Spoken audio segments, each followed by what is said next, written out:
आईची. आईचं किती प्रेम असतं. माझे तुकोबरा वर्णन करतात. लेकुराचे हित जाणी माऊलीचे चित्त, ऐसी कळवळ अशी जाती करी लाभाविन प्रीती. कोणताही लाभ न ठेवता अंतकरणामध्ये जी निस्वार्थ प्रेम करते तिला आई म्हणतात.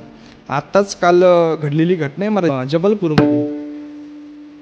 जबलपूरमध्ये आपण मीडियावरती बघत आहोत.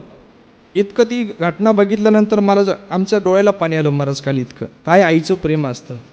ज्यावेळेस त्या पाण्यामध्ये ती बोट पलटी झाली महाराज, तर त्या एका आईच्या हातात लेकरू होतं महाराज 2-4 वर्षाचं.